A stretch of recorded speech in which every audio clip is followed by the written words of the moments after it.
So this is a quote from Alan Watts, one of the big Western philosophers who went east, soaked himself in the wisdom, came back mostly to North America. He did stuff in his native Britain as well. He was on television. So he says, the real you is not a puppet which life pushes around. The real deep down you is the whole universe. And that really got me started with like, okay, that's pretty good. I like that. But I wanted to go a little bit deeper. So what came up for me was a person who had a similar path. His name is Robert Adams, who's an American,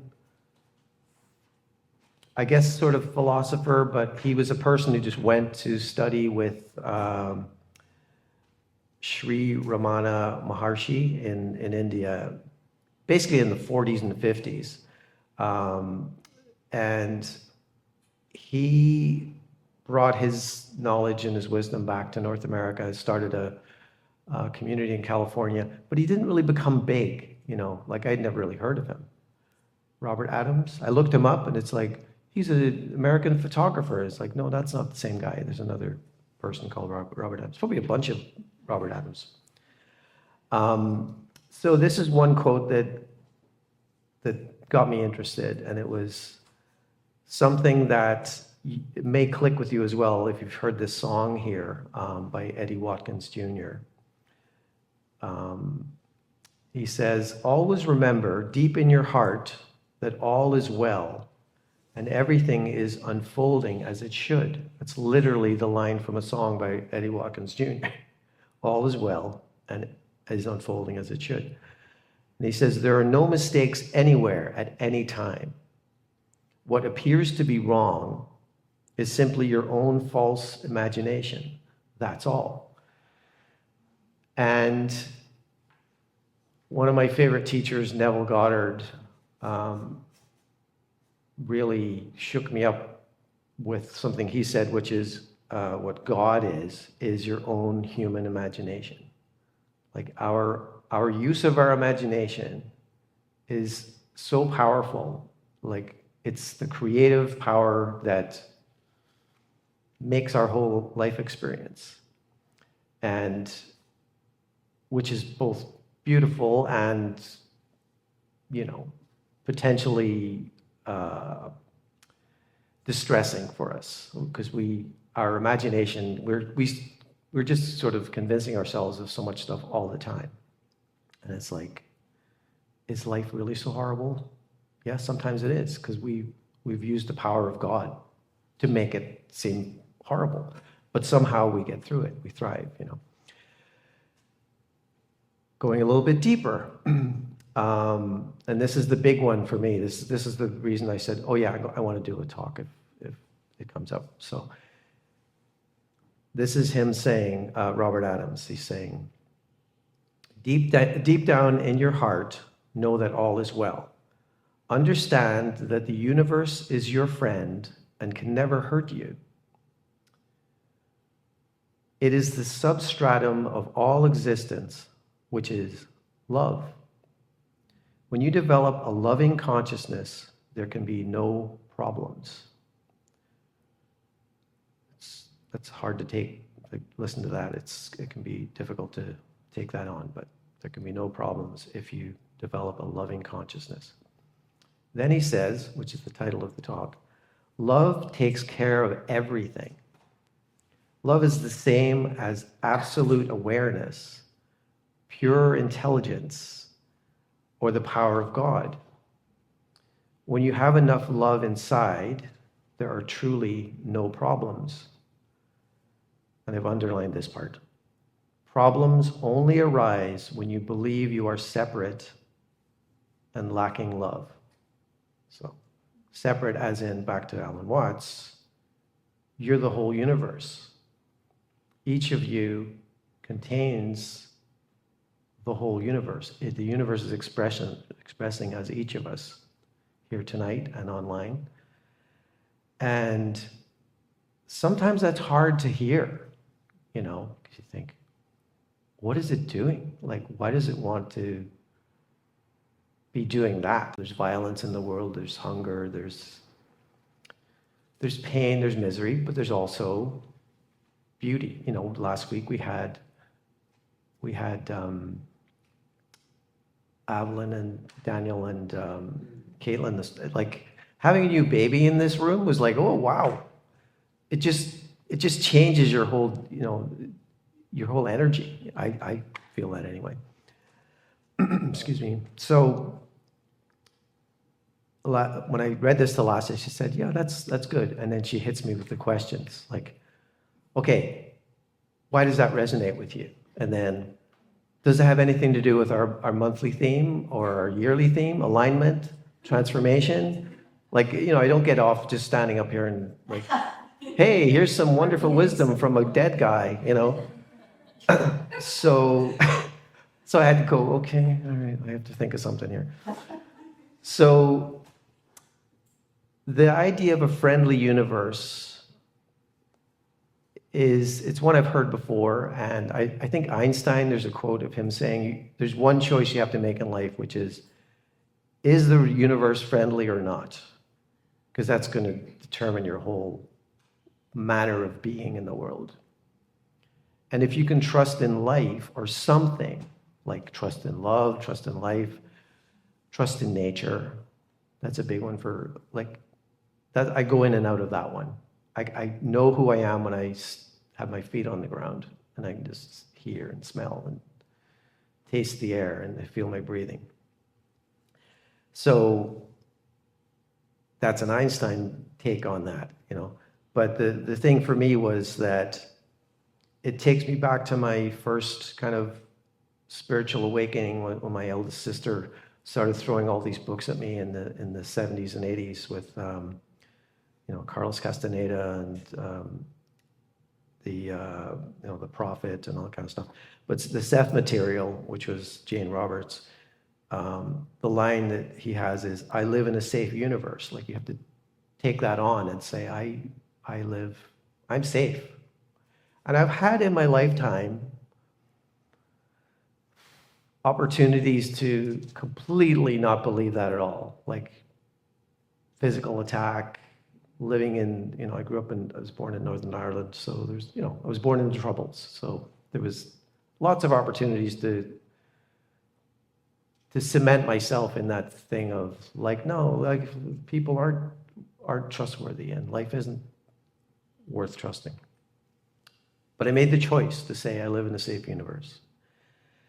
And the other thing that this quote does for me is it's a clear reminder that love, as we say here, live life lovingly. Love it equals God, it equals human imagination, and attention. Our own attention is a divine thing that when we focus on something, and in the quantum realm, we're collapsing the wave into reality as we focus on it, as we pay attention to it. And lastly, this quote, it closes the loop to include everything, or all that is, as I choose to call God, all that is, as being a loving presence and not subject to fear or lack. Problems melt away within this framework.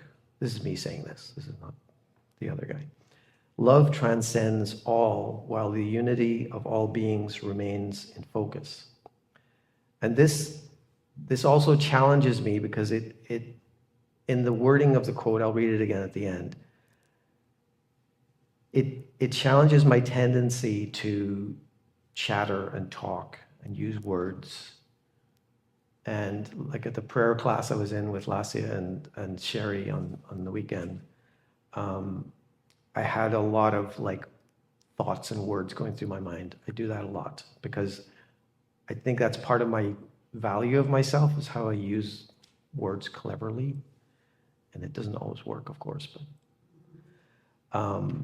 so in other words, my mind talks to itself too much. So that was another answer. Like, so the thing is, alignment, does it align with either the theme of alignment or does it align with transformation? And I think that the idea of alignment with this principle of oneness and living playfully within a friendly universe, it encourages me to drift in and out of my comfort zone without panicking or giving in to fear or despair. And I can still be sad or angry or have rage or disappointment with my own lack of progress or achievements. But I can also return to what I know to be true. And that's what Robert Adams has offered here in this teaching.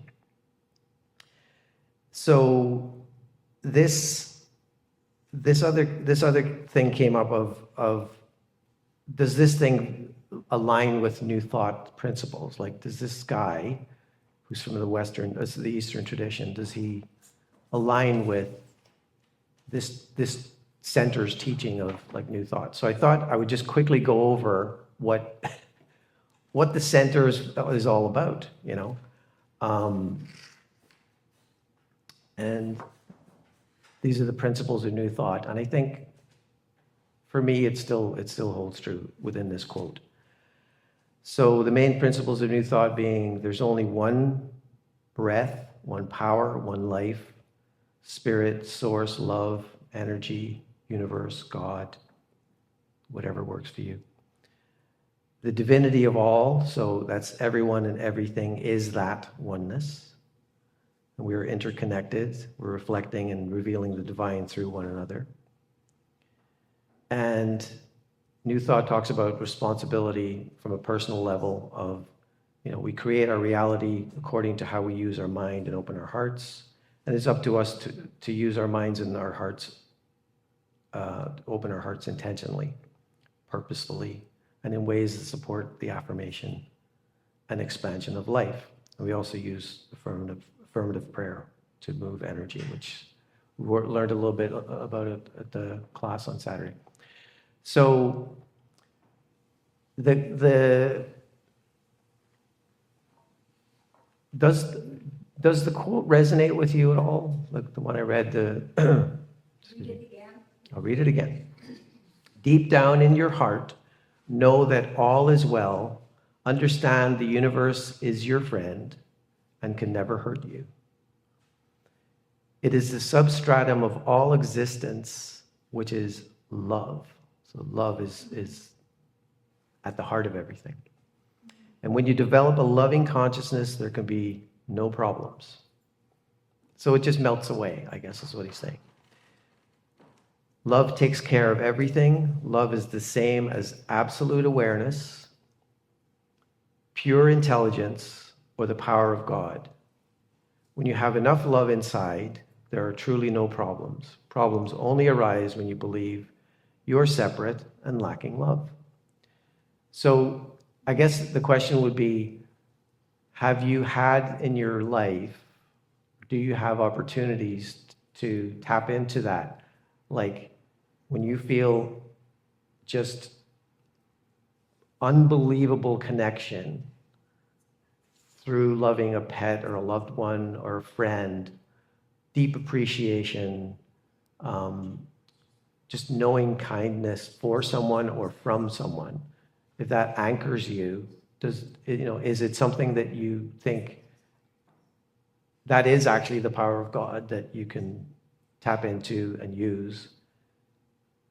And if that's happening, well then, to use another another Buddhist kind of phrasing they ask you when you're meditating, if you're getting upset in your head, it's like, what in this moment is lacking? You know, if you're centered in your own being, then what's missing? You know, or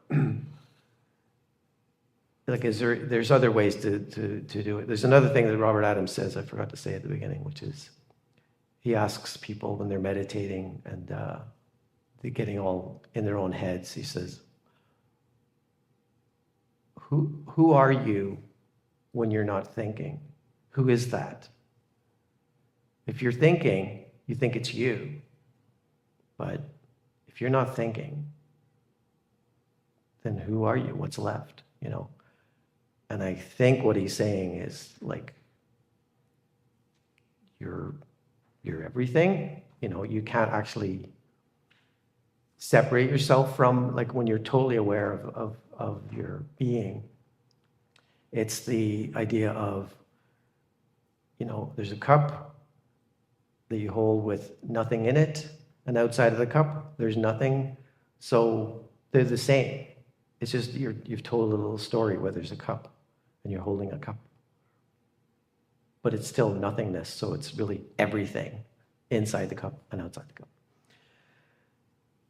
So yeah, I'll leave you with that question is, can you develop a loving consciousness? Do you feel you already have developed a loving consciousness? Do you do it more often than not? Like, are you on the 50% plus like line? Do I feel loving more, or do I feel like, yeah, I'm not quite there yet? And yeah, thank you for your attention, for your time, and for being who you are, which is the whole universe. Thank you.